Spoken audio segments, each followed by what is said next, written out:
أعوذ من الشيطان الرجيم بسم الله الرحمن الرحيم السلام عليكم ورحمة الله وبركاته الحمد لله العالمين به نستعين والعاقبة للمتقين ولا عدوان الظالمين الصلاة والسلام على أشرف الأنبياء والمرسلين وآله وصحبه أجمعين أما بعد.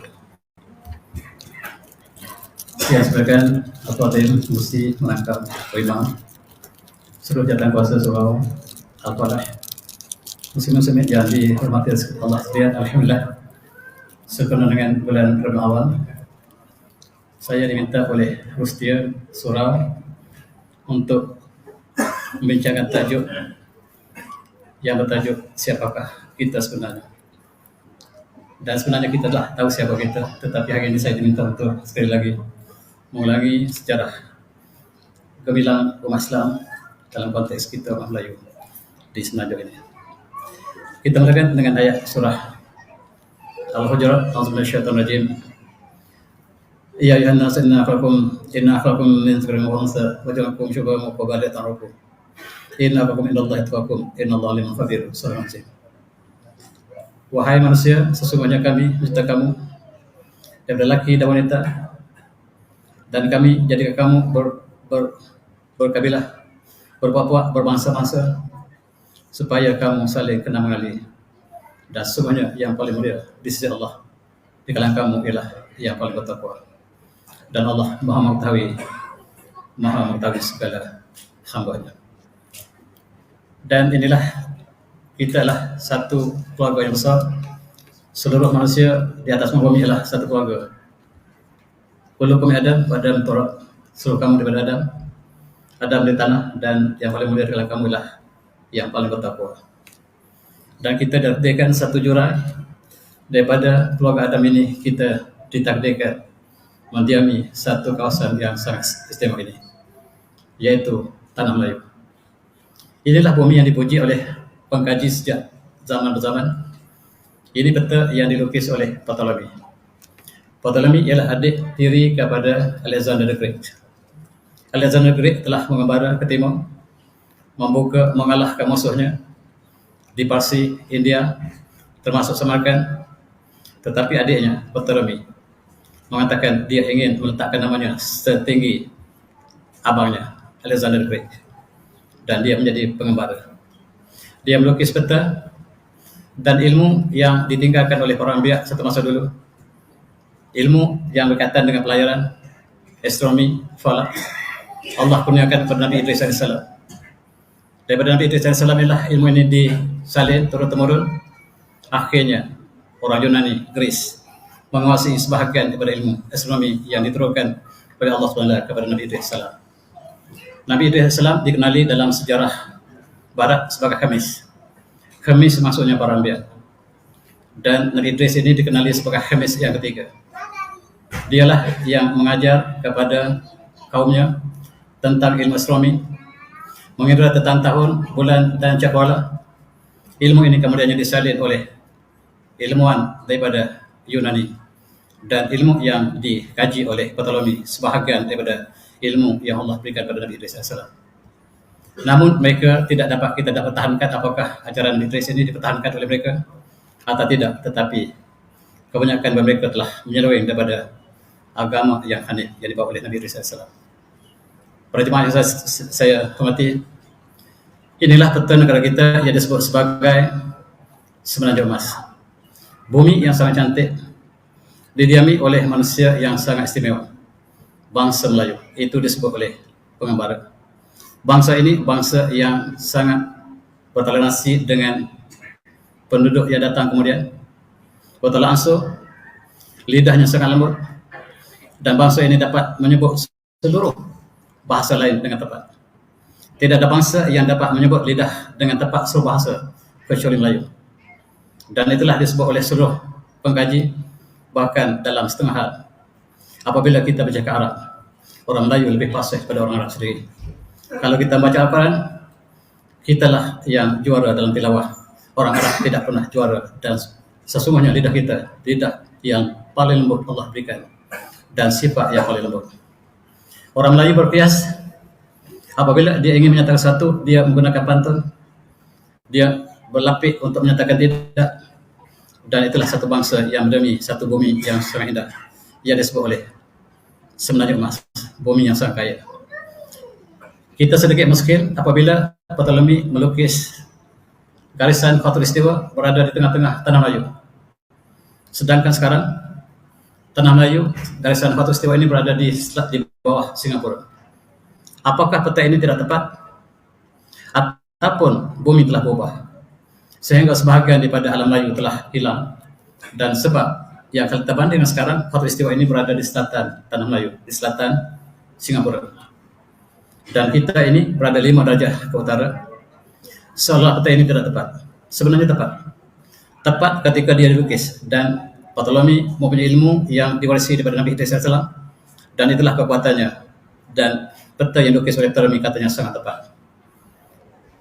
Dalam konteks ini, bangsa daripada keturunan Adam AS, kitalah satu jurai, dan kita ditakdirkan tinggal di kawasan Asia Tenggara ini. Oleh sebab itu kita lihat bangsa dunia terbagi pada 3 grup. Polis forensik lebih paham dari saya.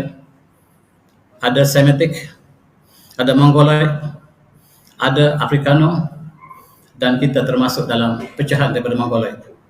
Dan peta yang berwarna itu sebahagian daripada jurai keluarga manusia yang besar. Terdapat 3 bangsa yang besar, dan Melayu adalah satu jurai daripada bangsa yang besar ini. Dan mereka semualah daripada keluarga Nabi Nuh AS, sebagaimana Allah sebut dalam surah As-Saffat, wajana nazaratuhu humabaqin. Dan semua manusia yang ada di semua bumi ini ialah daripada keturunan Nabi Nuh AS. Selepas berlaku peristiwa banjir, selepas Nabi Nuh AS, seluruh manusia telah meninggal dunia. Yang tinggal hanyalah 3 orang anak Nabi Nuh AS, yaitu Sem, Ham, dan Yafith. Daripada 3 anak inilah maka manusia diturunkan di seluruh dunia. Oleh sebab itu kita hanya ada 3 darah utama di dunia, A, B, O, 3 saja. AB itu ialah darah yang tidak boleh diklasifikasikan darah ganjil. A, B, O, 3 ayah, dan 3 ayah inilah anak Nabi Nuh AS, dan mereka lah sebagaimana Allah sebut wajana dzurriyatahu humul baqin, dan daripada keturunan Nabi Nuh AS maka seluruh manusia lain dikembangkan. Dan alhamdulillah kita diberikan satu kawasan yang cukup indah oleh Allah SWT. Dalam kajian DNA, seorang pensyarah USM, dia mengkaji DNA. Kajian DNA ini hampir tepat, dan dia dapati bahawa bangsa yang paling tua di tanah Melayu di Indonesia sekarang ialah Melayu Kelantan. Inilah yang dijangkarkan tahun 660,000, sama ada tepat atau tidak. Dari segi DNA, Kelantan ialah bangsa yang paling tua di Malaysia sekarang. Ini diputuskan dengan kajian DNA, dan kajian ini diraihkan oleh beberapa orang profesor, oleh beberapa orang pensyarah yang mereka bergabung, dan teknologi ini menggambarkan bahawa kita telah mendapat di sini sangat lama. Dan kita ingat kembali peta yang dilukis oleh Ptolemy, yang cukup saya heran ialah dia letakkan garis khatulistiwa di tengah-tengah tanah Melayu, sedangkan sekarang dia berada di bawah. Ini peta yang paling awal yang kita ketahui setakat ini, yang dilukis dan dia tulis beberapa bandar yang ada di atas Melayu yang sekarang sudah tidak ada. Yang ada antaranya bandar Kole, COLE, ditulis oleh Ptolemy, dan mereka menjangkakan Kole ini ialah satu bandar di Terengganu, barangkali Kemaman. Mereka mengatakan Kemaman itu kemungkinan Kole yang disebut oleh Ptolemy, sebab bermula dari Kemaman lah satu masa dulu kapal mula berlayar ke Laut Champa, dan mereka mula berlayar selepas Kemaman. Dan apabila disebut Kole, maka kita jangkakan bahawa tempat itulah di Kemaman sekarang, atau kawasan yang berdekatan. Dalam konteks ini, negara kita sangat terkenal dengan emas. Disebut semenanjung emas dalam konteks kekayaan emas, dan juga sebagai cantiknya bumi. Dalam Bible disebut Nabi Sulaiman membina istananya yang disebut sebagai temple, Sulaiman Temple oleh orang Kristian, oleh orang Yahudi, ataupun letak temple menggunakan emas daripada Gunung Ophir. Tercatat dalam kitab mereka bahawa Nabi Sulaiman mengambil emas dengan tenteranya daripada Gunung Ophir. Mereka bersih pandangan di mana ke Ophir. Sebahagian mereka mengatakan Ophir ini berada di Semenanjung Arab. Tetapi catatannya mengatakan bahawa untuk sampai ke Opir, mereka berlayar selama 1 bulan.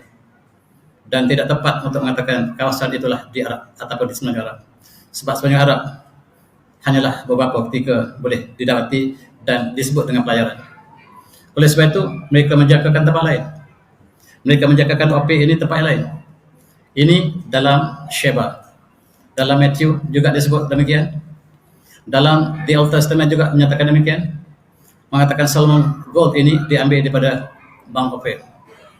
Apabila Portugis mula sampai ke negara kita, dia terpegun dengan keindahan negara kita. Dan dia dapati emas yang banyak.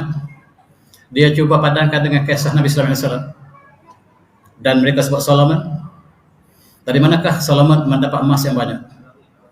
Tiba-tiba Portugis menguasai Melaka. Dia menemui Gunung Ledang yang banyak emas. Dan Portugis menamakan Mount Opir. Di segi Portugis, Opir yang disebut dalam Bible mereka bukan di Semenanjung Arab, tetapi di Melaka ataupun di Johor ataupun di Gunung Ledang. Sebab Gunung Ledang mempunyai simpanan emas yang banyak. Yang dibawa balik oleh Portugis begitu banyak daripada Gunung Ledang. Selepas itu datang Belanda mengambil emas yang banyak daripada tempat sama. Inggris juga apabila mereka datang, mereka mengumpulkan emas yang banyak. Dan Inggris membuat kereta api bercabang di Gemas. Gemas itu ialah gold emas ataupun gua emas. Dan TV3 membuat satu penemuan, ada satu terowong daripada Gemas menuju ke Gunung Ledang, iaitu terowong emas yang orang Melayu tidak tahu siapa ini. Mereka membawa balik emas ini dengan banyaknya kena mereka. Dan akhir sekali Jepun. Jepun juga tidak terkecuali, mereka terus menuju ke Opir. Dan mereka mengambil emas begitu banyak. Mereka balik ke Jepun, tetapi peperangan dunia telah terhenti. Mereka tidak sempat untuk bawa emas ke Jepun dan dikatakan mereka tinggal di kawasan timur Malaysia. Barangkali di Pahang, barangkali di Filipina, barangkali di Sabah, wallahualam. Dan sekarang pencari emas Jepun yang ditinggalkan masih diteruskan perjalanan. Mereka sedang mencari di manakah sebab emas Opir ini sangat banyak. Sehingga akhirnya mereka telah establish Opir yang dimaksudkan dalam Bible mereka ialah di negara kita. Dan mereka datang betul-betul antaranya lah untuk padankan antara kisah yang dinyatakan dalam Bible mereka dengan bumi kita. Itulah sejarah lama kita. Mereka sangkakan bahawa Opir ini berada tepi laut di Arab Saudi sekarang. Tetapi sangka mereka meleset sebab jarak di antara Baitul Maqdis ataupun di Palestin sekarang, Jerusalem dengan kawasan ini tidak jauh. Dan mereka lebih mengatakan tempat itu di luar daripada Semenanjung Arab dan kawasan itu di timur. Akhirnya mereka katakan bahawa tempat itulah Gunung Ledang. Inilah tempatnya.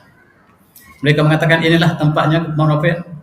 Sekarang kalau kita pergi melawat Gunung Ledang, mereka tulis 2 nama. Gunung Ledang, di bawahnya Opir. Untuk mengambil sempena dengan apa yang dinyatakan oleh Portugis. Apa yang dicakapkan oleh Belanda, mengatakan itulah tempat asal emas yang digunakan untuk pembinaan istana Nabi Sallallahu Alaihi Wasallam. Dan kita percaya yang dibina oleh Nabi Sallallahu Alaihi Wasallam ialah Masjid Baitul Maqdis. Tetapi mengikut ahli kitab, mereka mengatakan ada bangunan lain. Yang mereka sekarang mendakwa bahawa bangunan yang dibina oleh Nabi Sulaiman atau Nabi Solomon, mereka sebut Solomon Temple ini berada di bawah Masjid Al-Aqsa. Dan mereka sedang meruntuhkan Masjid Al-Aqsa dengan kisah yang tidak dapat disahkan ini. Inilah kisah negara kita. Manusianya sangat lemah lembut dan mereka sangat mudah untuk menerima budaya asing. Oleh itu, apabila Islam datang ke sini, alhamdulillah, apabila raja memeluk Islam, maka rakyat ikut dengan sempurna sehingga satu negara telah bertukar daripada agama asal kepada Islam.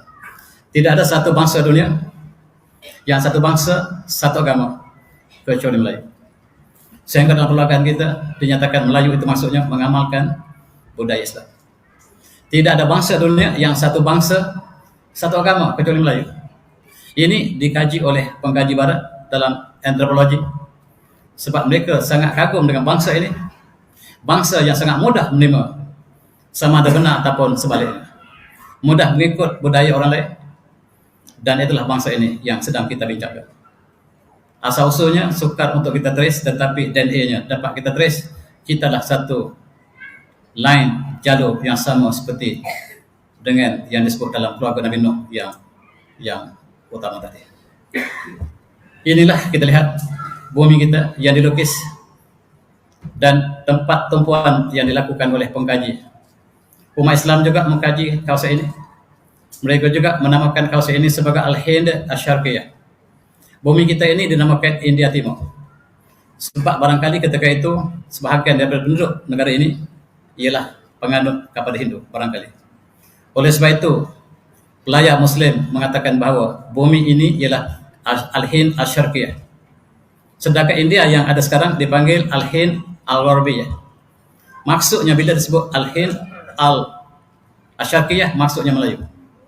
Ini diikuti oleh Belanda dan Inggris juga mengatakan syarikat Hindia Timur, maksudnya syarikat alam Melayu. Itulah yang diketahui setakat ini. Dan umat Islam banyak mencatatkan tentang India Timur. Di India Timur inilah mereka telah mendapat bekalan besi yang baik, dan kitalah penghasil besi yang baik yang didatangi oleh pelayar Muslim untuk membawa balik besi kita dan ditempuh di Yaman sebagai pedang yang terbaik dunia.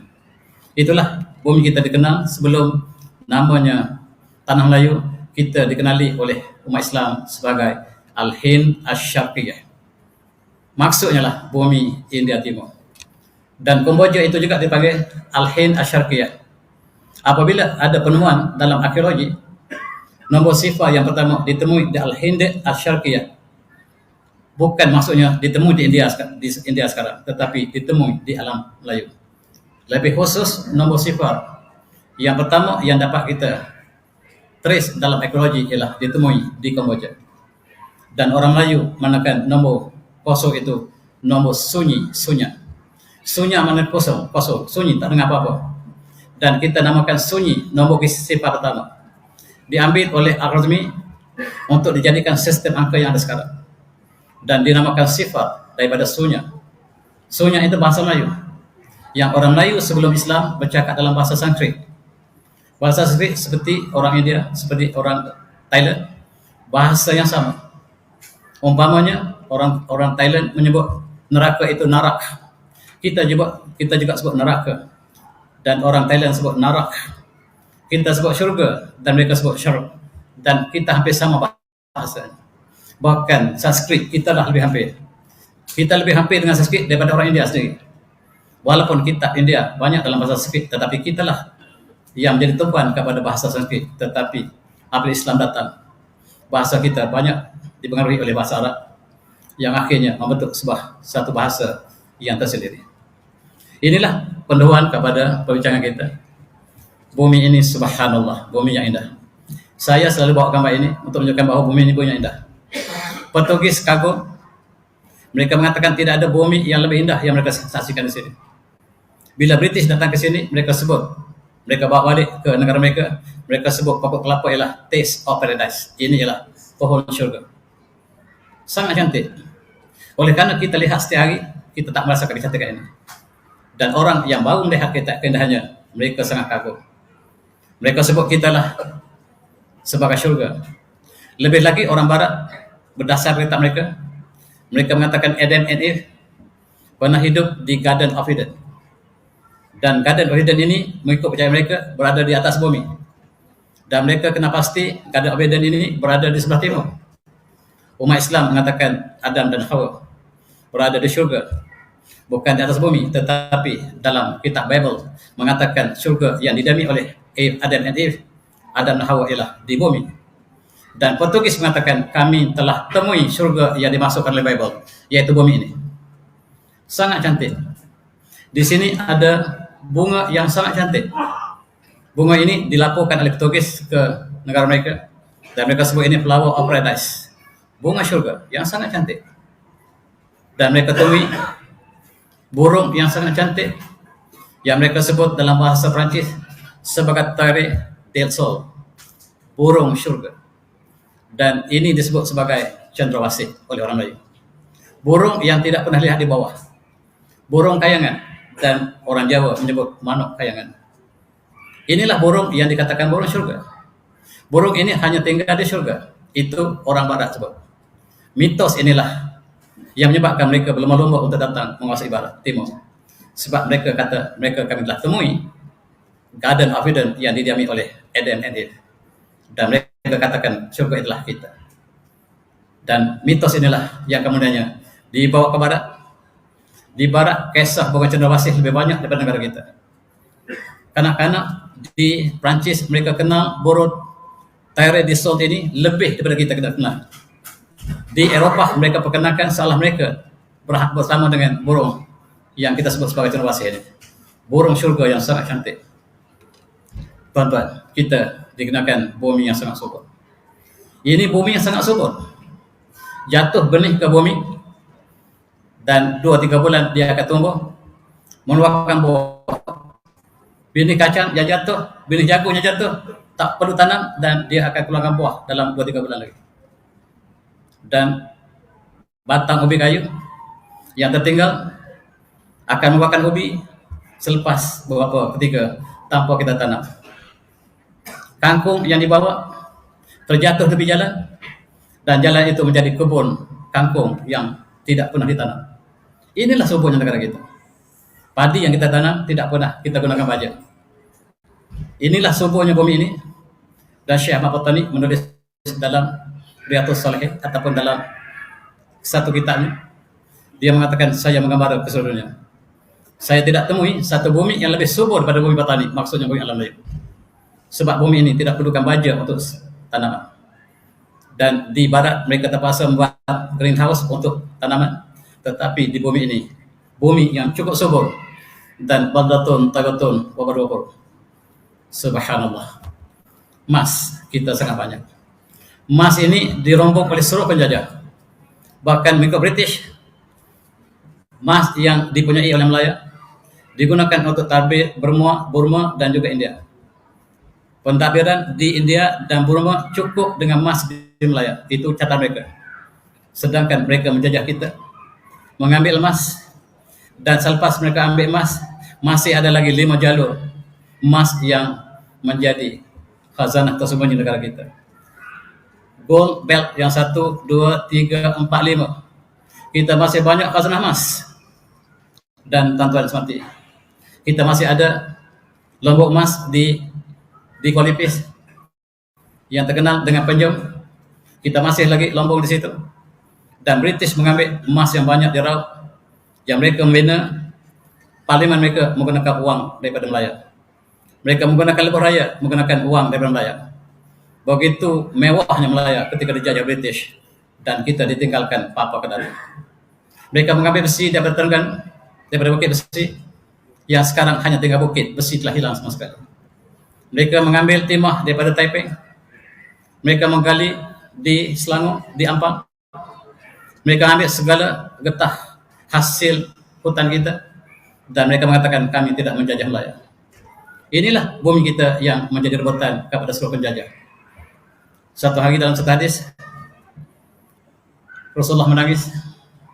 Baka Rasulullah yaman waqalu ma yabkika ya Rasulullah. Para sahabat bertanya, wahai Rasulullah, apakah yang membuat Rasulullah menangis? Qala ishtaqtu li ahbabi. Saya sedang merindui kekasih saya. Qalu, mereka bertanya, awalasna ahbabuka ya Rasulullah. Apakah kami semua ini bukan kekasih Rasulullah? Qala la, kamu bukan kekasih saya. Antum ashabi, kamu semua adalah sahabat saya yang dekat. Amma ahbabi faqamu ya'ti min ba'di. Yu'minu nabi walam yarumi.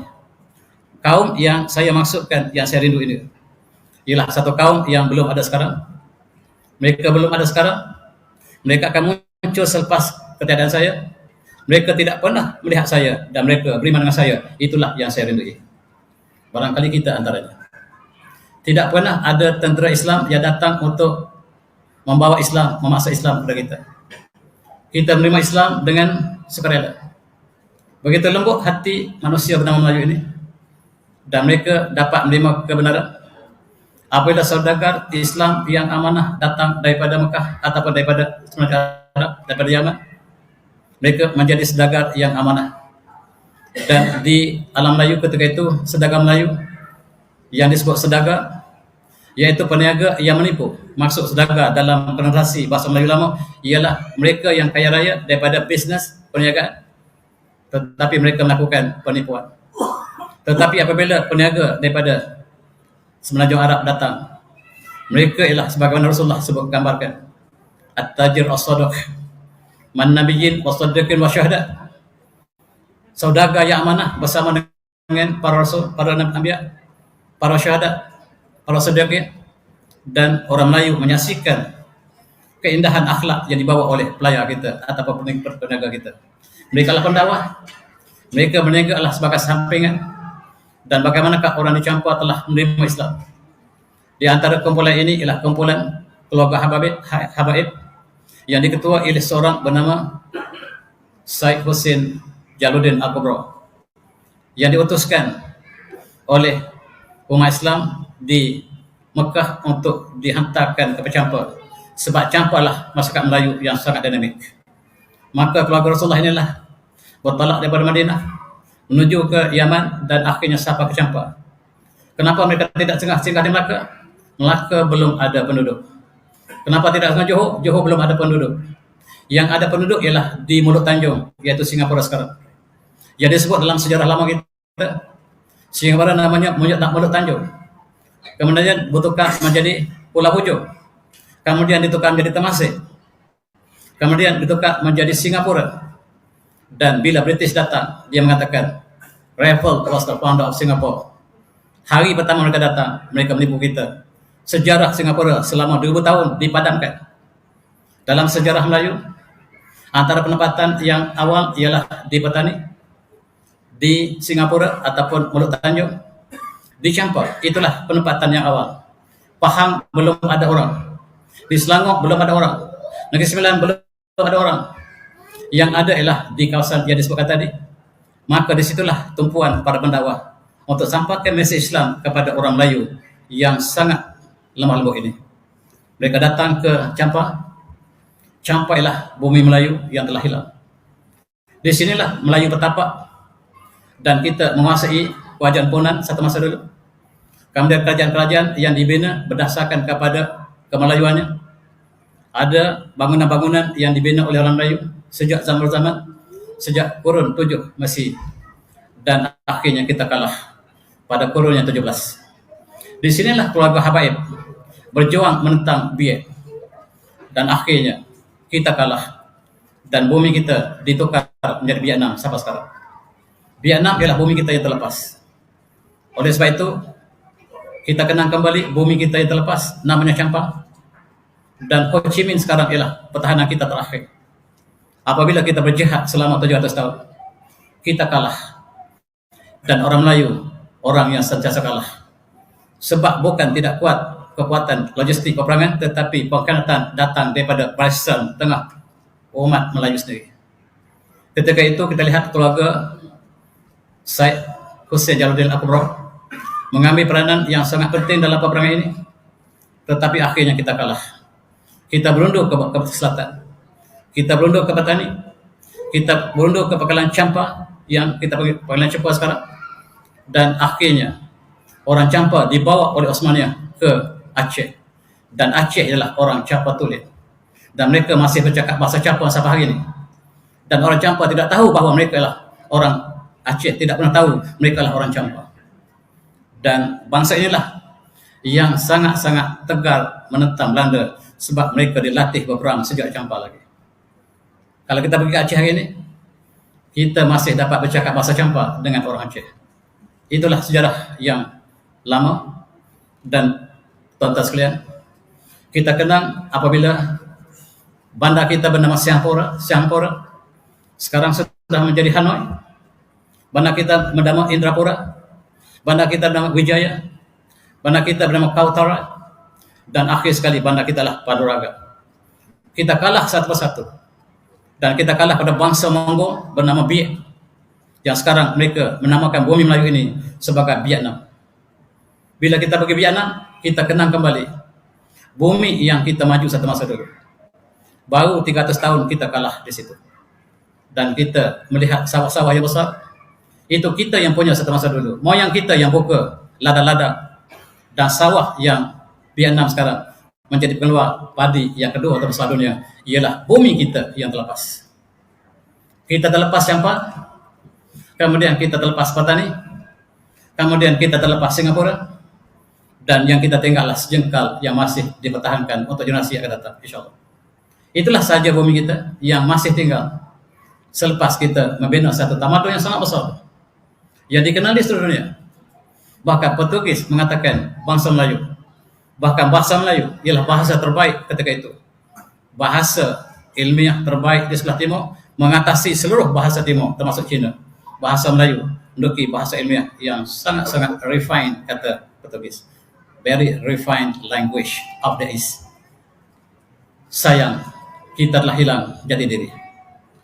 Dalam konteks ini, satu masa dulu Laut Cina Selatan namanya Laut Campak. Bila Campak telah hilang kepada Vietnam, tiba-tiba kita mengetahui hari ini namanya Laut Cina Selatan. Tak bila ditukar. Dalam peta kita sentiasa ditulis Laut Campak. Di situlah kita kuasai, dan bumi lah bumi Melayu, dan di hujung itu namanya Pulau Maharaja yang sekarang menjadi Filipina. Di situlah pusat penggemar Islam yang besar, namanya kota Ya'amanillah. Bila Sepanyol datang, mereka telah murtadkan seluruh orang Islam di Ya'amanillah. Mereka tukar menjadi Filipina sampai hari ini. Filipina ialah bumi murtad 100%. Sebagaimana Sepanyol melakukan kepada umat Islam di Andalusia ketika kita kalah. Mereka membunuh 54 juta umat Islam di Andalusia. Demikianlah mereka lakukan di Filipina. Mereka menyembelih umat Islam sampai tidak ada lagi tertinggal umat Islam, kecuali yang selamat ialah mereka yang dimurtadkan menjadi Kristian. Itu sejarah pahit kita. Dan kita bertahan turun ke Mindanao, dan kita masih berjuang di Mindanao. Kita tak pernah iktiraf Filipina itu nama Filipina. Kita masih panggil Maharaja sampai sekarang. Pejuang-pejuang di Mindanao tak pernah mengatakan itu Filipina. Kami tak iktiraf Filipina. Kami masih namakan Ya'amanillah. Dan itulah bumi kami. Sebagaimana Palestin tidak pernah iktiraf bumi mereka bernama Israel. Walaupun dalam peta moden hari ini namanya Israel, tetapi orang Palestin tidak pernah akui. Demikian juga petani. Walaupun sekarang sudah menjadi selatan Thailand, pejuang-pejuang petani tidak pernah akui itu satu Thailand. Itulah petani. Petani merdeka. Itulah yang mereka sebut. Yang kita ulang kembali adalah apa yang mereka sebut. Dan tuan-tuan, kita ingat kembali satu masa dulu. Kitalah satu ummah, satu akidah, satu perjuangan. Dan kita tidak ada sempadan geografi. Daripada Maharaj kembali ke Aceh, kita satu negara. Kita bukan pelarian. Apabila kita datang di Maharaj, kita pergi ke Aceh, kita bukan pelarian. Kita kembali kepada kampung halaman kita sendiri. Orang Jawa datang ke Tanah Melayu, mereka bukan pelarian, mereka datang pulang ke kampung halaman mereka sendiri.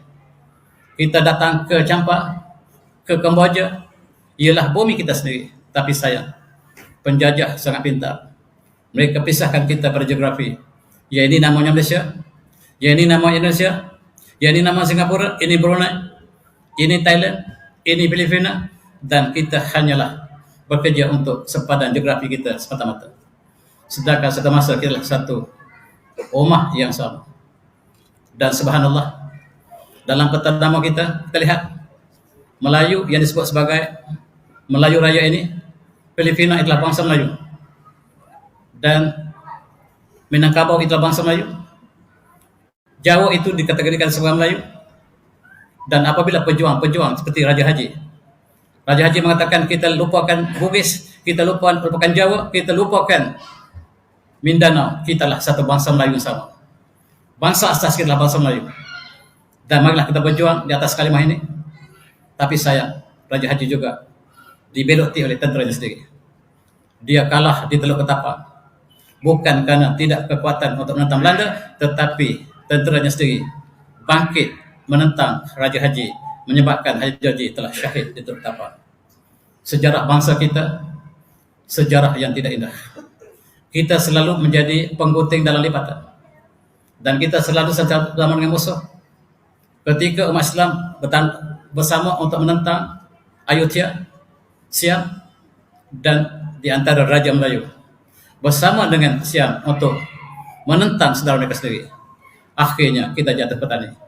Petani jatuh kerana orang Islam berpakat dengan Siam menentang umat Islam sendiri dengan harapan mereka akan dilantik menjadi raja. Benar, mereka dapat raja untuk sementara dan kemudian mereka dikalahkan oleh Siam. Akhirnya petani menjadi Siam Thailand. Ini sejarah kita yang malang. Kita kembali kepada sejarah petani, sejarah yang cukup malang. Di sinilah kita lihat ulama kita telah berkembang dan menggambarkan Islam selepas ilmu Islam selepas kedatangan Islam di sini. Kita mempunyai saja sejarah yang gemilang dalam ilmu. Tetapi sebelum Islam datang, sebagaimana dicatatkan oleh Syekh Al-Patani dalam Tarikh Patani, dia mengatakan orang Arab sama seperti orang Quraisy. Hidup jahiliah sebelum kedatangan Islam. Mereka hidup secara jahiliah dan mereka berkahwin tidak berkahwin. Orang Melayu tidak berkahwin antara sama lain. Seorang wanita Melayu boleh tidur dengan 10 lelaki. Dan apabila lahir anak, wanita tersebut boleh pilih salah satu daripada lelaki yang pernah bersamanya untuk menjadi ayah kepada si anak. Dan lelaki yang dipilih tidak boleh menolak lagi dalam adat Melayu lama. Ini berlaku di petani. Islam telah menghapuskan jahiliah Melayu di petani. Sebagaimana Islam menghapuskan jahiliah di bangsa Quraisy. Islam telah berkembang, cahaya Islam telah berkembang ke dunia dan kita hidup di bawah sinar Islam yang cukup indah. Kita lihat bilakah Islam sampai ke tanah Melayu. Catatan yang dicatatkan oleh Raja Petani, Islam sampai pada 800 tahun Mesir. Pada tahun 800 Mesir. Maksudnya Islam sangat awal sampai petani. Dan Melaka hanyalah pada kurun ke-15 Islam dicatatkan. Kelantan lebih awal dan petani lebih awal. Dan ada catatan lain mengatakan selepas 70 tahun zaman Rasulullah, selepas hijrah Rasulullah, maka Islam telah sampai petani. Islam sampai sangat lama. Kerajaan Langkasuka telah hilang. Kerajaan Langkasuka tidak hilang dari segi kerajaannya, tetapi bertukar menjadi kerajaan Darussalam, Patani Darussalam. Dalam sejarah petani, pusat kerajaan Langkasuka bukan di Kedah, tetapi di Petani. Dan Kedah itulah cawangan yang ditakluki oleh Langkasuka yang berpusat di Petani. Petani menjadi Darussalam, Darussalam, yang kemudiannya raja-raja Langkasuka berjuang dalam konteks Darussalam. Itu sejarah yang dicatatkan oleh ulama kita. Dan kita kenang kembali juga ketika kita di bawah Kerajaan Sriwijaya, raja bernama Raja Sendra Varma Sriwijaya telah memeluk Islam. Ini catatan yang awal. Kalau tadi ialah rakyat yang menerima Islam, tetapi ini kerajaan. Kerajaan telah bertahta. Dalam konteks Raja Burma, Raja Sendra Burma mengutus surat kepada Khalifah Islam di Arab, di semenanjung Arab, supaya hadirkan pendakwah-pendakwah kitab-kitab untuk orang Melayu. Dan ini berlaku ketika Khalifah Umar bin Aziz. Ketika Kerajaan Umayyah sangat awal, Kerajaan Sriwijaya tidak hilang sebagaimana dicatatkan oleh sejarah. Dia bertukar menjadi kerajaan Islam. Dia bertukar menjadi kerajaan Islam dan Islam berkembang ke seluruh alam Melayu. Termasuklah di Jambi, termasuklah di Tanjung Pura, termasuklah di Pahang, Terengganu, dan Kerajaan Sriwijaya telah bertukar menjadi kerajaan Islam. Mereka tidak hilang. Kerajaan Langkasuka tidak hilang, tetapi menjadi kerajaan Darussalam. Kerajaan Sriwijaya tidak hilang, tetapi dia menjadi kerajaan-kerajaan Islam yang bertapak di alam Melayu, termasuklah kerajaan-kerajaan di Jawa dan di Sumatera. Dalam konteks ini kita lihat mengkaji bilakah Islam datang ke bumi ini, dan inilah bumi yang kita kongsi bersama, satu umat, satu perjuangan.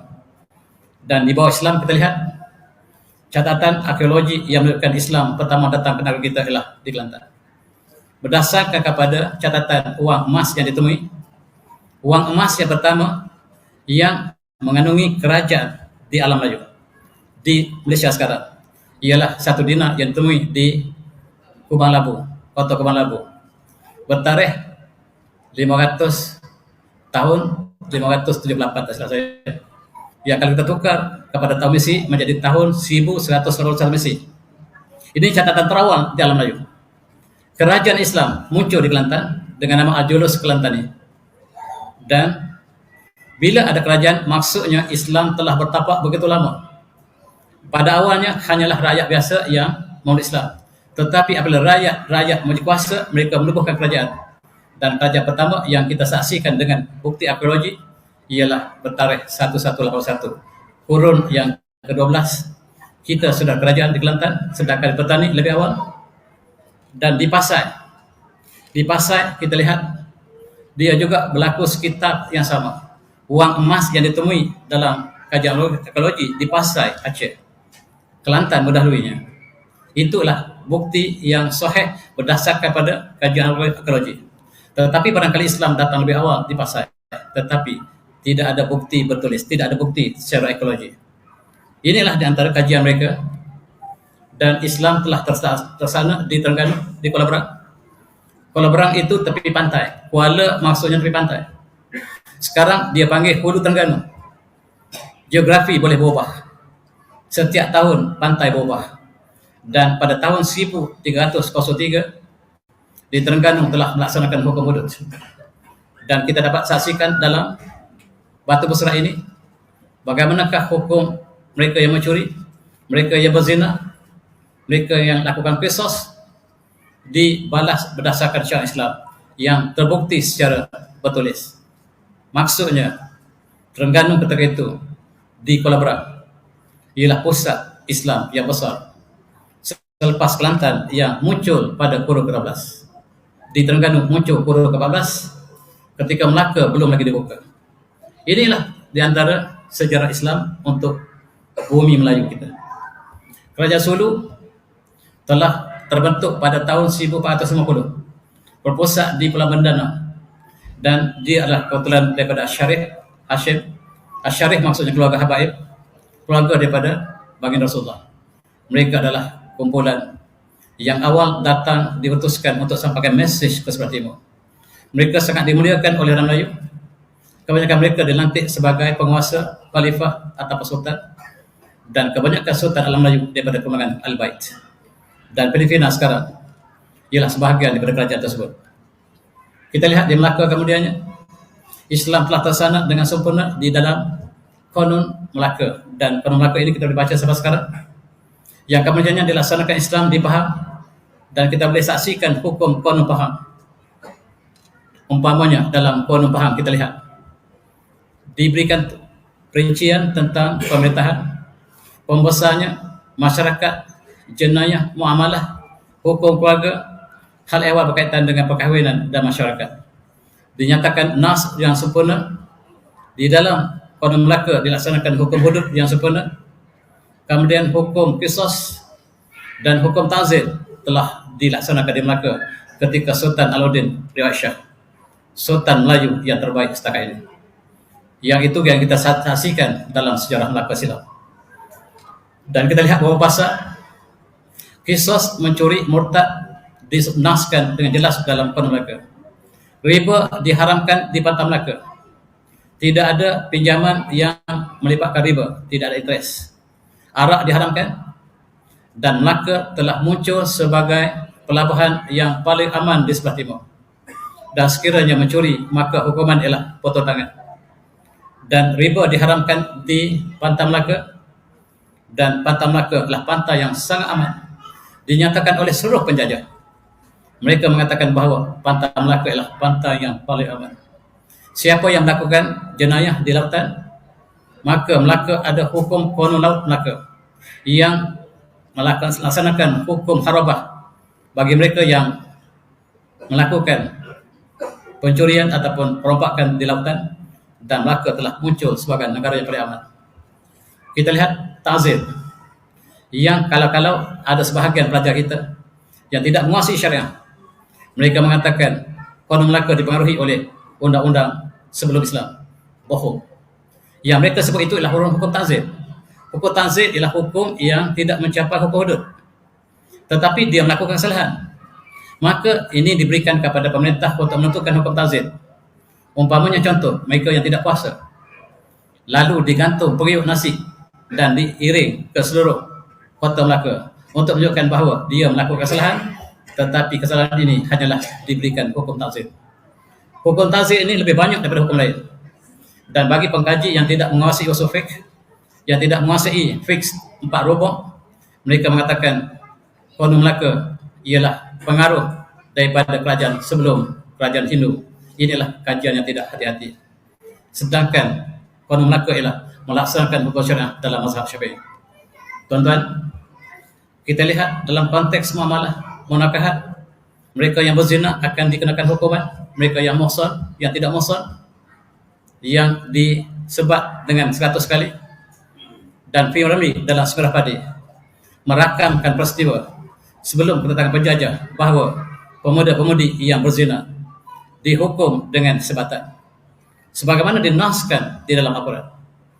Dan ini menggambarkan sebelum kedatangan Islam, sebelum kedatangan penjajah, Islam telah terlaksana di Melaka, kemudian dibawa ke Pahang di dalam undang-undang Pahang. Maka ketika Sultan Abdul Ghafur melaksanakan ke-44 rubuk kitab yang kita sebutkan tadi, yang diasaskan kepada undang-undang Qanun Melaka, dilaksanakan di Pahang, kemudian dilaksanakan di Kedah ketika Sultan Muhammad Jawa, Sultan Kedah yang terbaik setakat ini ialah Sultan Muhammad Jawa, yang melaksanakan hukum Allah, dibantu oleh qadinya yang besar, iaitu ayah kepada Syekh Abdul Samad Parlamani.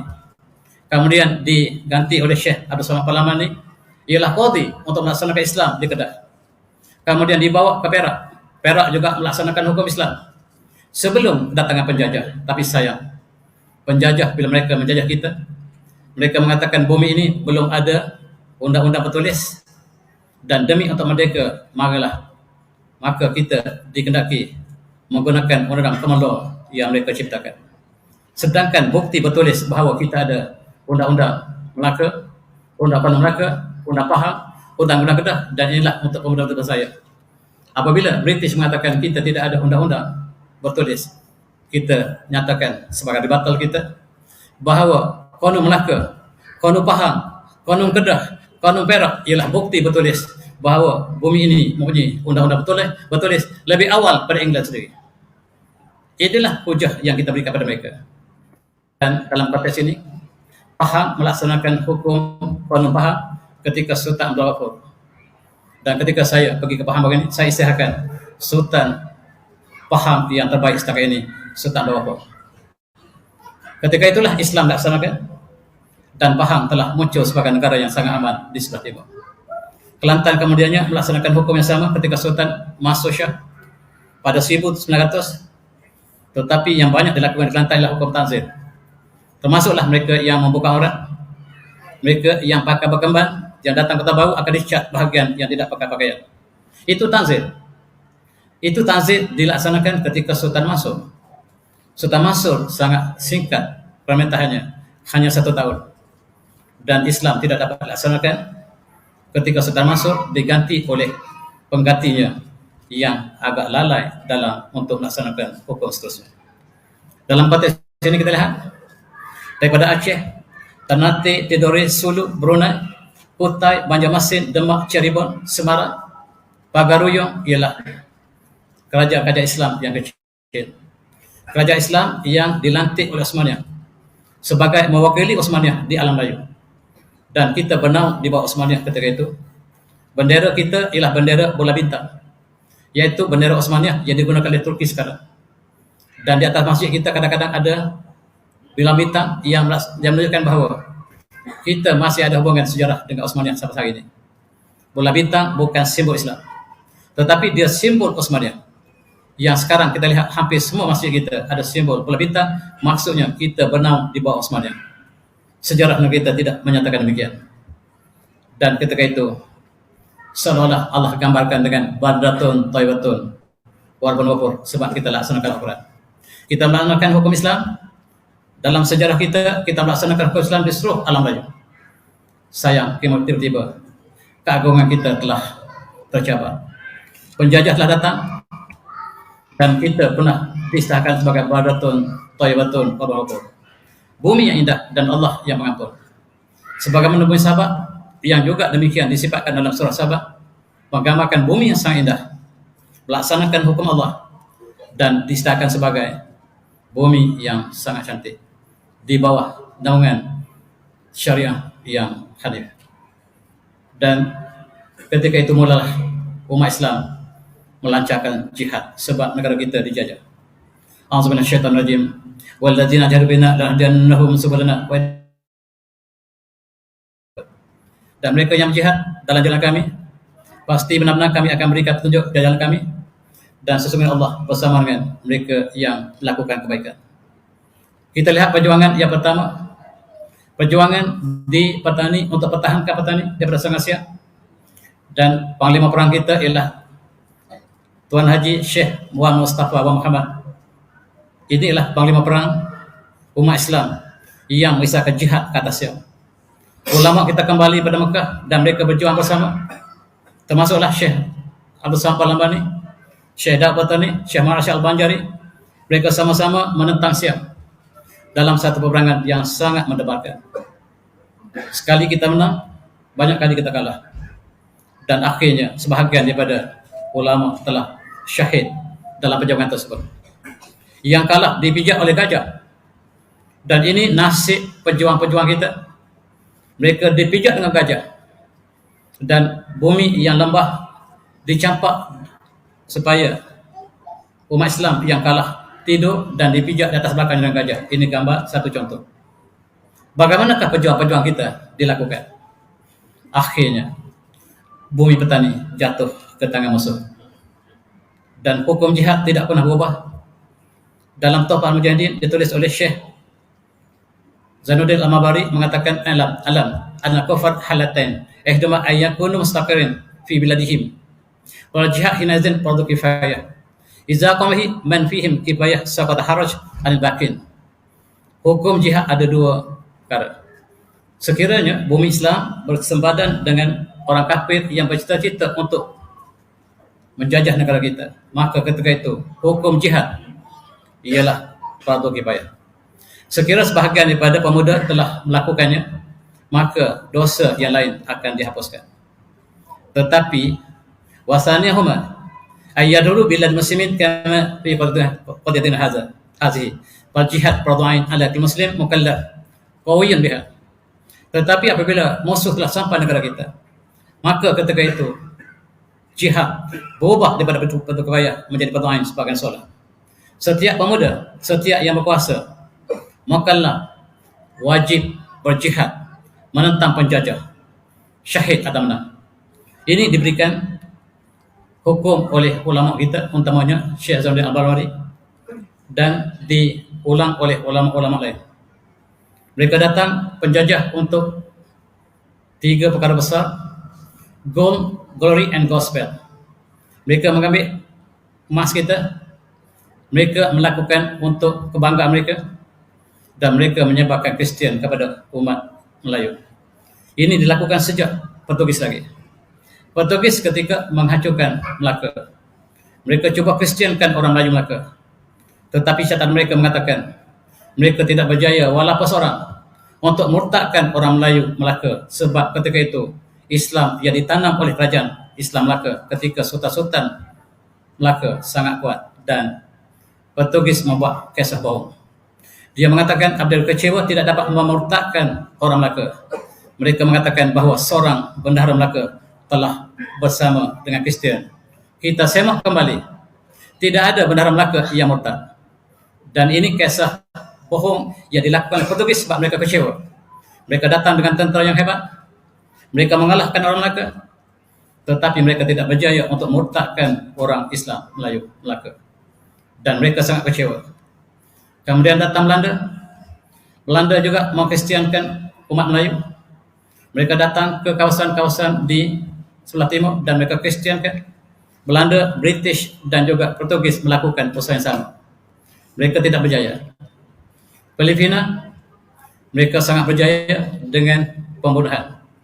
Apabila mereka membunuh mereka yang Islam, dan yang terselamat hanya selamat apabila mereka diberikan dua pilihan: mati atau Kristian. Dan umat Islam sebahagian besar memilih untuk mati, dan sebahagian saja yang murtad. Dan akhirnya Filipina menjadi bumi yang murtad. Bumi Melayu ini telah menjadi bumi murtad dan kita berjuang menuju ke Mindanao sampai hari ini. Oleh sebab itu tuan-tuan, kita lihat seorang daripada sultan kita telah dimurtadkan. Ini benar. Seorang daripada sultan kita dimurtadkan oleh Portugis dan dimurtadkan oleh Belanda.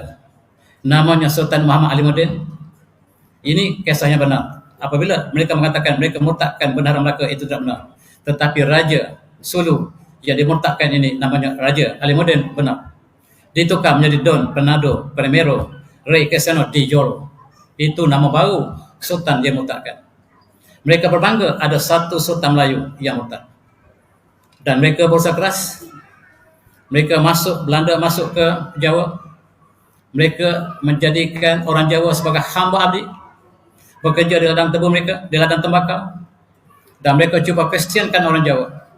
Sebahagiannya berjaya, tetapi sebahagian lain tidak berjaya. Dan inilah yang dilakukan oleh Belanda kepada orang Jawa.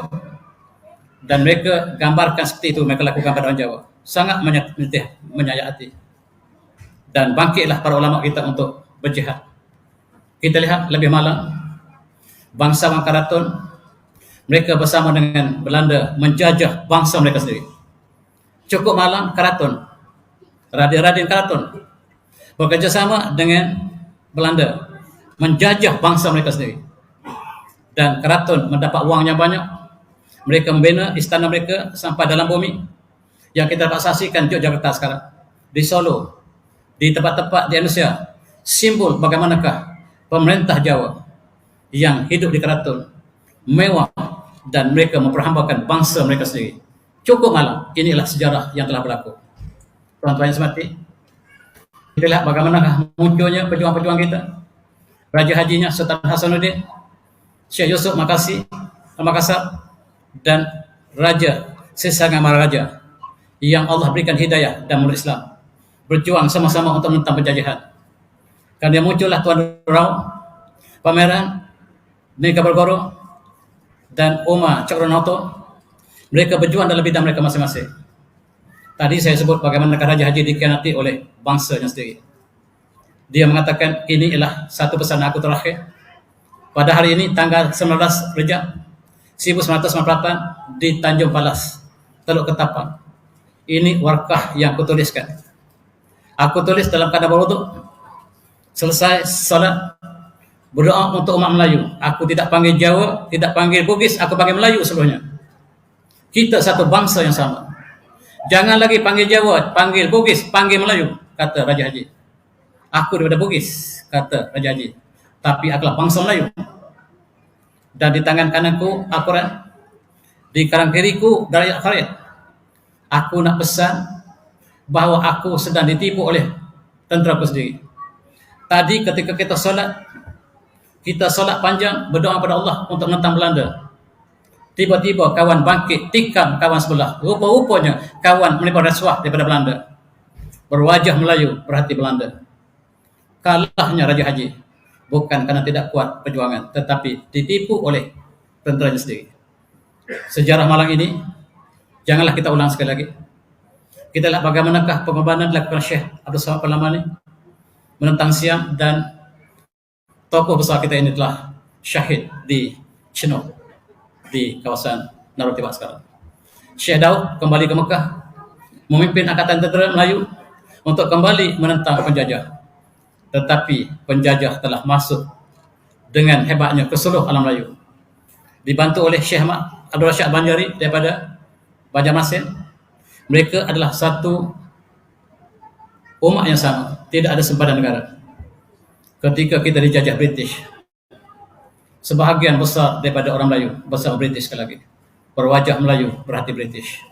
Mereka bekerja sebagai mata-mata, mereka bekerja sebagai pion British, mereka bekerja sebagai tentera British, mereka bekerja sebagai spy British, mereka bekerja sebagai ketua kapal British, kerani British, dan itulah yang telah berlaku dalam sejarah negara kita.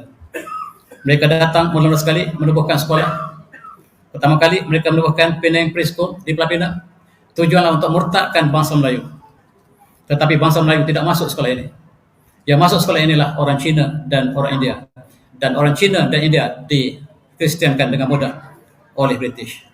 Orang Melayu ada beberapa orang yang masuk Penang School yang kemudiannya walaupun tidak Kristian, tetapi jiwanya hidup sama British.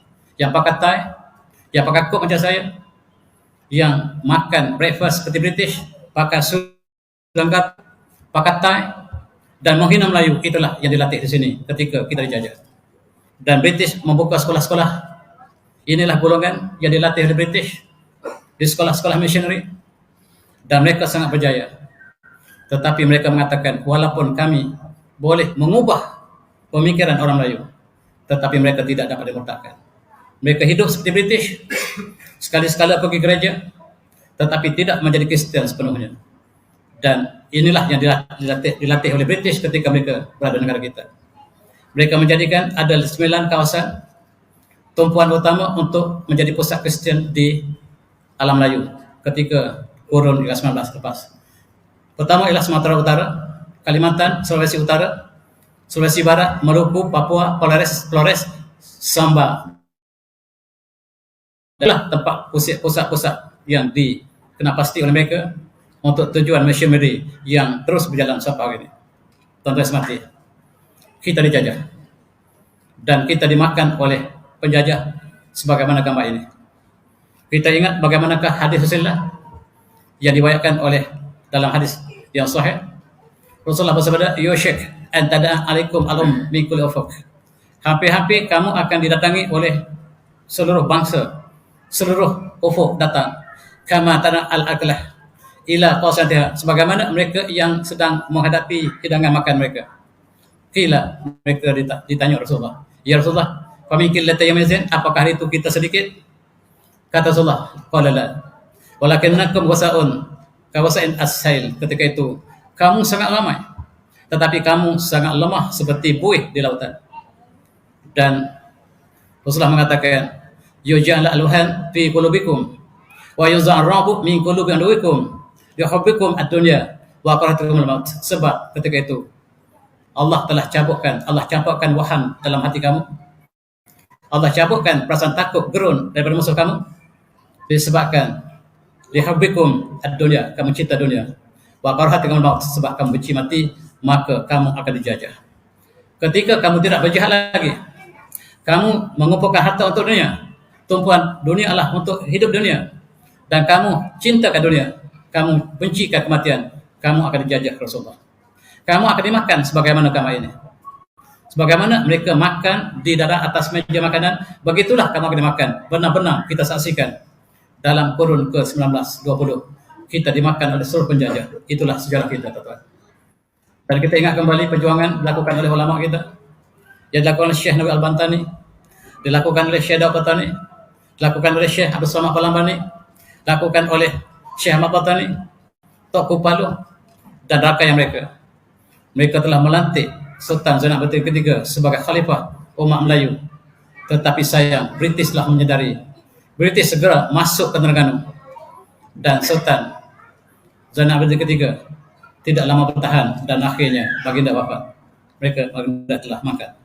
Tuan-tuan, seorang lagi tokoh yang dilantik di Mekah ialah Raja Ali Kelana, yang supaya pertahankan Pulau Riau daripada penjarahan Belanda. Tetapi sayang, tentera Raja Ali Kelana telah tewas.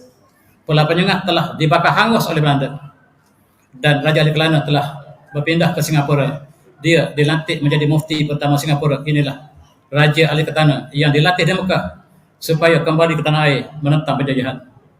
Tadi Sultan Zainal Abidin ketiga dilatih di Mekah supaya berjihad di alam Melayu, dibantu oleh Tok Kupalu, tetapi British telah masuk selepas kematian Tok Kupalu. Dan inilah tokoh yang tidak kurang penting hebatnya, yaitu keturunan daripada Panglima Pertani. Namanya Tuan Guru Haji Osman Seni, ataupun kita panggil Tok Botok. Dia dihantar ke Pahang daripada Kapal Pendik Kelantan. Di Pahang tidak ada orang alim, terpaksa mengimport daripada orang Kelantan. Tujuannya untuk dijadikan sebagai mufti Pahang pertama dan melatih pemuda-pemuda Pahang untuk berjuang. Maka dia telah mengasuh Mak Kilam, Tok Gajah, Datuk Bahaman, dan diberikan ilmu perjuangan jihad. Tok Janggut demikian juga. Tapi sayang, orang Melayu bukan bersama perjuangan ulama, tapi mereka bersama dengan penjajah. Ini ialah 2-3 orang Melayu yang telah bekerja dengan British sebagai tentera British, yang bertugas untuk menangkap perjuangan para ulama, termasuk perjuangan Mak Kilau, perjuangan Tok Janggut. Mereka ditugaskan untuk menangkapnya. Mereka adalah tentera Malay Regiment yang dilantik oleh British untuk tujuan untuk menangkap para ulama. Dan moyang kita sangat setia kepada British. Mereka bekerja untuk British, dan itu sejarah yang telah berlalu. Mari kita ambil intibar. Kita, alhamdulillah, kita merdeka. Kita menyambut kemerdekaan, dan hari itu para ulama yang berjuang selama ini tidak ada dalam pesta kemerdekaan.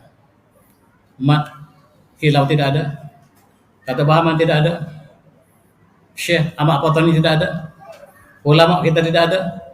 Yang adalah orang lain sama sekali yang kita tidak tahu perjuangan mereka. Dan kita merdeka, alhamdulillah. Apakah maksud merdeka? Merdeka adalah nukhraja. Nukhraja ibadat ila rabb ibadat ila rabbil ibad. Keluar daripada menyembah manusia kepada menyembah Tuhan yang mencipta manusia. Bin dhaqid dunya illa sabda akhirah, daripada kesekatan dunia kepada keluasan akhirat. Sayang sama sekali, Konun Melaka dinafikan oleh penjajah.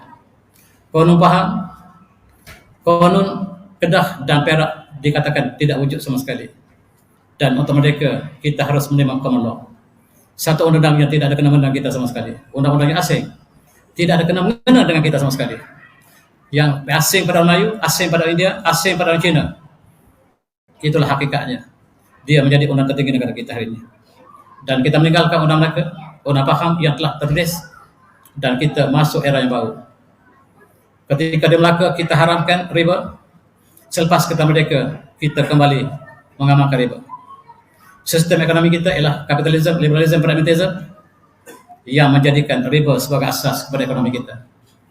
Dalam pendidikan kita mengamalkan sekularisme, sebagaimana kita berubah sama sekali pada zaman perjuangan para ulama kita di petani ataupun di seluruh alam Melayu. Dalam ekonomi Allah mengatakan Allahul bay' wa harrama riba, Allah mengatakan jual beli dan mengharamkan riba.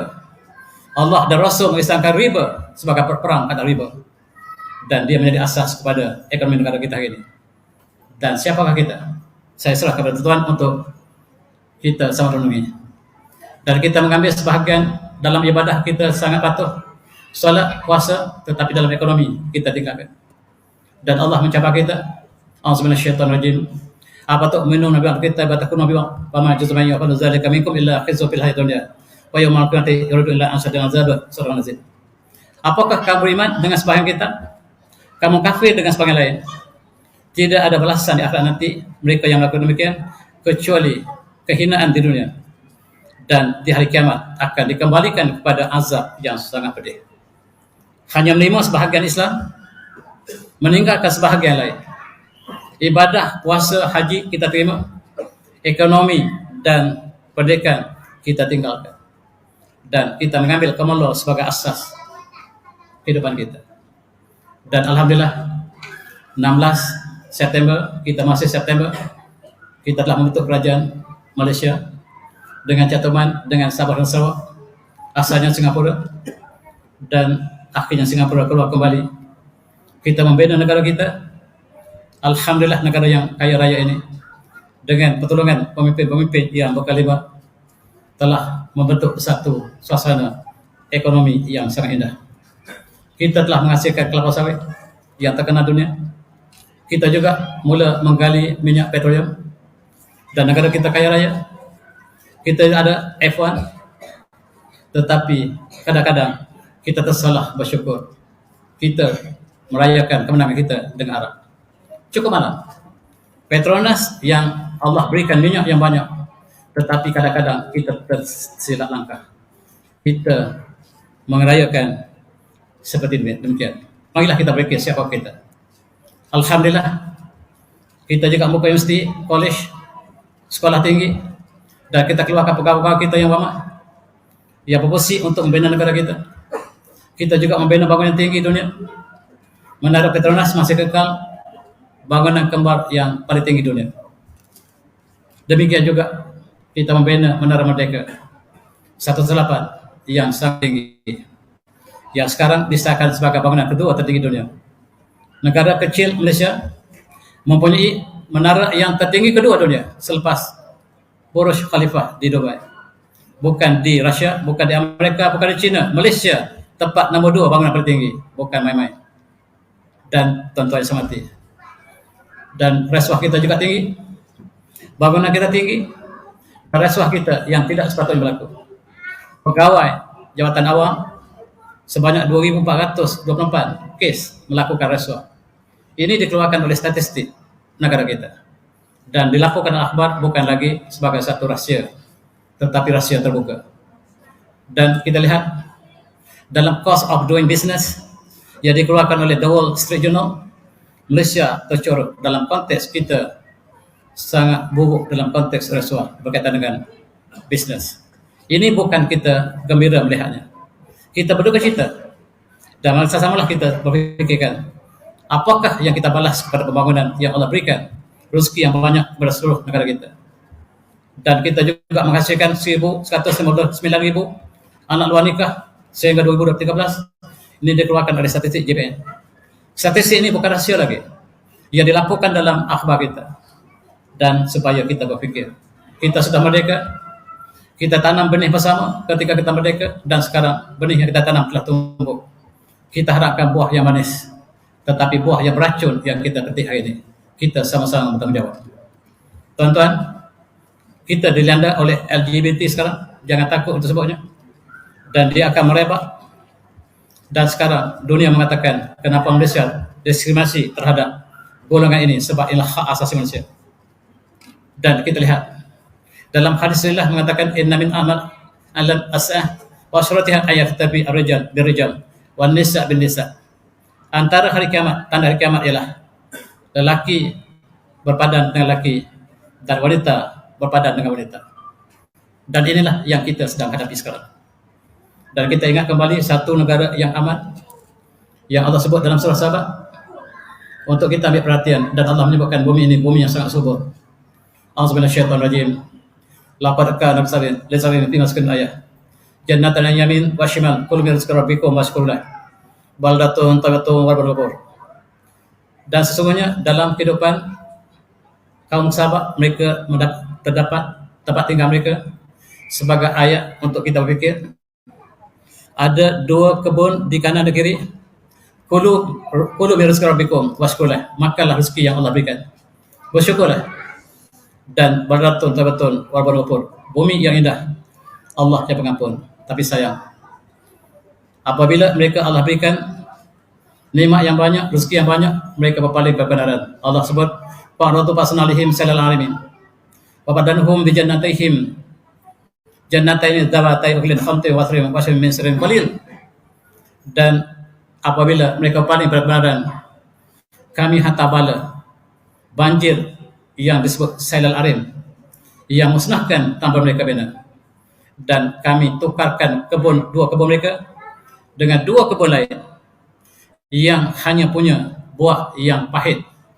Zawatai uklin khamtin, buah yang pahit. Tadi kebun-kebun yang cantik, tetapi bila mereka berpaling berkebenaran, Allah tukar dengan buah yang pahit, wathlin, dan buah asal yang tidak berbuah. Wasya'im min sirrin qalil, dan sedikit buah berdara. Yang Yaman, tempat Sabah ini, masih ada pokok sidr sampai sekarang, dan terkenal dengan madu sidr yang Allah tukarkan kebun yang indah dengan pohon sidr yang sedikit. Dan hari ini orang Yaman masih memungut madu daripada pohon sidr yang Allah gantikan kebun yang besar dengan pohon yang pahit dan sedikit buah sidr dan pohon asal yang tidak berbuah. Apa yang Allah sebut? Dzalika zanahum bima kafaru. Inilah balasan mereka yang kafir. Wahal menjazi ilal kafur. Apakah balasan mereka yang kafir kecuali apa yang dilakukan oleh Allah kepada kaum Sabah? Marilah kita sama-sama fikir, jangan-jangan kita mengulang kembali kisah penduduk Sabah yang Allah berikan rezeki yang melimpah, tetapi kita berpaling kepada kebenaran. Dan marilah kita segera kembali pada kebenaran. Sebab Sayyidina Umar pernah berkata, "Nahnu qauman azamna bil Islam." Kitalah satu kaum yang Allah muliakan dengan Islam. Fa iza tawana al-izzah bi ghairihi Sekiranya kita mencari kemuliaan selain daripada Allah, maka Allah akan hinakan kita. Selamat menyambut Hari Malaysia, dan kita harus rapatkan perpaduan. Apakah perpaduan yang harus kita lakukan? Kepada ekonomi akan meredup dan kita akan berpecah. Bangsa juga tidak boleh jadikan asas perpaduan, sebab kita lihat bangsa Melayu menindas bangsa sendiri, Keraton Jawa menindas bangsa mereka sendiri, dan bangsawan petani belok perjuangan Melayu sendiri. Melayu tidak menjadikan asas perpaduan. Yang boleh kita jadikan asas perpaduan ialah a'udzubillahi minasyaitonirrajim wa'tasimu bihablillahi jami'an wa la tafarraqu wazkuru ni'matallahi 'alaikum iz kuntum a'da'an fa'alafa bainakum wa'alafa bainakum asbatum bi'ilmihi ikhwana wa kuntum ala syafatin minan nar wa kuntum ala syafatin minan nar fa'azakum minha kadzalikumullahu lakum ayatihi la'allakum tahtadun. Hanya inilah ramuan perpaduan kita, yaitu perpaduan yang diasaskan pada Allah. Berkata teguhlah kamu kepada Allah seluruhnya. Jangan kamu bicara berat, dan ingatlah nikmat Allah atas kamu. Ketika kamu bermusuhan, orang Quraisy bermusuhan, lalu Allah satukan hati mereka. Fallafa bainakum qulubikum fasbatum bi ni'matihi ikhwana, dan kamu menjadi persaudaraan dengan nikmat Allah. Sedangkan kamu sudah ada di atas lubang neraka. Wa kuntum ala syafatin minan nar. Kamu sudah ada di pinggir neraka. Fa'anqazakum, lalu Allah selamatkan kamu. Kadzalikumullahu lakum ayatihi la'allakum tahtadun. Demikianlah Allah menjelaskan ayatnya. Itulah barangkali perjuangan kita yang panjang. Soalan belum terjawab, siapakah kita sebenarnya? Saya tinggalkan soal itu pada para jemaah sekalian, dan saya tutupi. Saya minta maaf banyak-banyak kalau saya tersalah, dan saya tutup dengan wabillahi taufiq. Assalamualaikum warahmatullahi wabarakatuh.